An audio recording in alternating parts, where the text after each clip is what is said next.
Представьте, в субботу или воскресенье все важные дела сделаны, дома порядок, у вас есть несколько часов абсолютного свободного времени. Вы садитесь на диван, вы хотите просто посмотреть кино, почитать книгу или просто вздремнуть. Ваше тело объективно нуждается в покое. Но как только вы замираете, внутри вас начинается движение.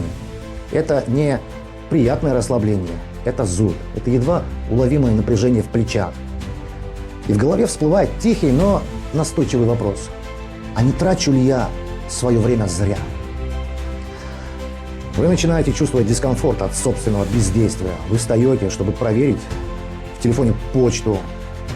Начинаете убирать там, где уже абсолютно чисто.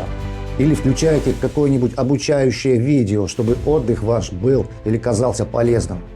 Вы замечали, что мы разучились просто сидеть, просто смотреть на деревья, просто чувствовать вкус чая, не пролистывая там в телефоне ленту новостей. Как только в вашей жизни появляется пустота, мы почему-то чувствуем вину. Как будто мы совершаем преступление против кого-то невидимого закона. Словно за каждую минуту покоя нам придется заплатить двойную цену.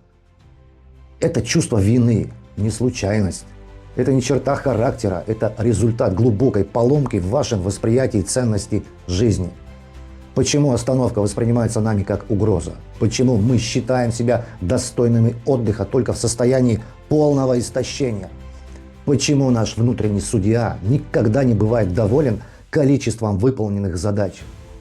Мы разберем эту механику. Давайте назовем ее токсичной продуктивностью. Давайте пойдем в ту точку, где ваше право на покой было подменено обязанностью быть полезным. И поймем, почему без умения отдыхать ваш успех всегда будет иметь привкус поражения.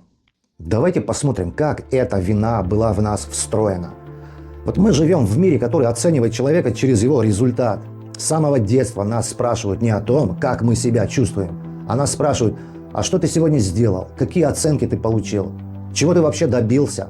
Постепенно в нашей психике формируется жесткая связка. Моя ценность – это равно моя полезность. Если я что-то произвожу, то тогда я существую.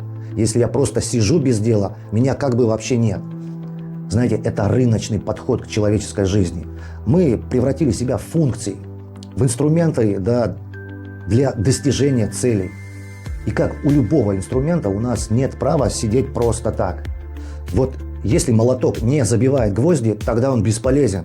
Если вы не заняты делом, вы начинаете чувствовать себя бесполезным. Отсюда берется это навязчивый поиск полезного отдыха. Мы не можем просто гулять, мы должны слушать подкаст, чтобы развиваться, расти над собой. Мы не можем просто заниматься спортом, мы должны отслеживать свои калории, показатели, чтобы видеть прогресс. Мы оцифровали свою жизнь, и в этой цифровой реальности нет места для тишины. Тишина воспринимается как системный сбой, как ошибка в каком-то программном коде. Вина за отдых – это голос внутреннего рынка. Он вам говорит, другие сейчас работают, другие сейчас растут, а ты стоишь на месте. Это значит, ты проигрываешь. Это жизнь в режиме постоянной конкуренции со всем миром и с самим собой в первую очередь. И знаете, вот в чем ирония. Когда вы отдыхаете с чувством вины, вы не восстанавливаетесь. Ваша нервная система продолжает работать в режиме ожидания удара.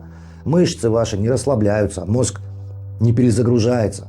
Вы тратите больше энергии на борьбу с виной, чем на само действие. Вот вы когда-нибудь чувствовали себя более уставшим после выходного дня, чем после рабочей смены? Это происходит потому, что вы так и не позволили себе остановиться. Если мы копнем глубже, мы увидим страх. Страх того, что если я перестану доказывать свою ценность делами, полезными вещами, меня перестанут любить. Или же я сам перестану себя уважать. Мы боимся, что наше «я» без достижений – это просто пустое место. Что если убрать наши титулы, наши задачи и наши списки дел, то внутри ничего не останется. Поэтому мы заполняем каждую минуту суетой. Суета создает иллюзию плотной жизни. Но настоящий отдых – это не сама деятельность, это смена состояния. Это переход от режима делания в режим бытия.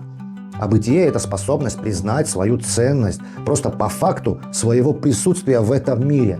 Вам не нужно заслуживать права на дыхание. Не нужно оправдывать свое существование какой-то продуктивностью. Вы и так уже достаточно значимы, даже если за весь день не сделали ничего, кроме того, что просто вы прожили этот день. Для современного человека это звучит как безумие, как призыв к лени, но это не лень, это базовая гигиена вашей психики. Зрелость наблюдателя начинается там, где вы разделяете свои действия и свою суть. Я – это мои результаты, я – это тот, кто их создает. И если Творец истощен, творение будет мертвым, неправильным. Вот вина за отдых – это сигнал о том, что вы потеряли контроль со своим телом.